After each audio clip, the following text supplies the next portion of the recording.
រដ្ឋាភិបាលតែងតែផ្ដល់ជំនួយផ្សេងៗដល់ប្រជាពលរដ្ឋតាមរយៈកម្មវិធីសុខុមាលភាពសង្គមជាច្រើន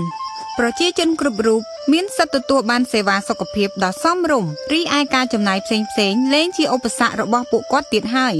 ដើម្បីដោះស្រាយបញ្ហានេះរដ្ឋាភិបាលបានបង្កើតមូលនិធិសម្បធរដើម្បីជួយដល់ប្រជាពលរដ្ឋក្រីក្រនិងងាយរងគ្រោះបំផុតហើយអនុញ្ញាតឲ្យពួកគាត់ប្រើប្រាស់សេវាថែទាំសុខភាពទាំងនេះដោយឥតគិតថ្លៃរួមបញ្ចូលទាំងសេវាសុខភាពផ្សេងទៀតដូចជាការសម្រាកព្យាបាលនៅមណ្ឌលសុខភាពនិងមន្ទីរពេទ្យរដ្ឋ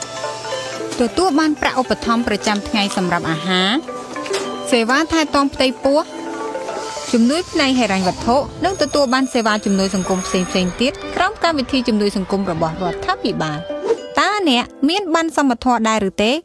ដើម្បីទទួលបានសេវាទាំងនេះអ្នកត្រូវតែមានប័ណ្ណសមត្ថភាពប័ណ្ណនេះត្រូវបានផ្ដល់ដោយអាជ្ញាធរភូមិឃុំរបស់អ្នកហើយបើអ្នកមិនទាន់មានប័ណ្ណសមត្ថភាពនេះទេអ្នកអាចធ្វើការស្នើសុំទៅអាជ្ញាធរភូមិឃុំរបស់អ្នកដើម្បីទទួលបានការសម្ភាសន៍វាយតម្លៃស្ថានភាពគ្រួសាររបស់អ្នកបន្ទាប់ពីការទទួលបានការអនុម័តសមាជិកទាំងអស់នៃគ្រួសាររបស់អ្នកជាអ្នកដែលទទួលបានអត្ថប្រយោជន៍ពីប័ណ្ណនេះនឹងត្រូវធ្វើការថតរូបនិងទទួលបានប័ណ្ណសមត្ថភាពរបស់អ្នកនឹងមានសុពលភាពរយៈពេលរហូតដល់3ឆ្នាំប្រសិនបើអ្នកឬសមាជិកគ្រួសាររបស់អ្នកត្រូវការទៅមន្ទីរពេទ្យប៉ុន្តែអ្នកមិនមានប័ណ្ណសមត្ថភាពនិងមិនមានថវិកាបង់ថ្លៃពេទ្យបានអ្នកអាចដាក់ពាក្យសុំប័ណ្ណអាទិភាពជាមួយភ្នាក់ងារកំណត់អត្តសញ្ញាណកម្មគ្រួសារក្រីក្រនៅមន្ទីរពេទ្យបាន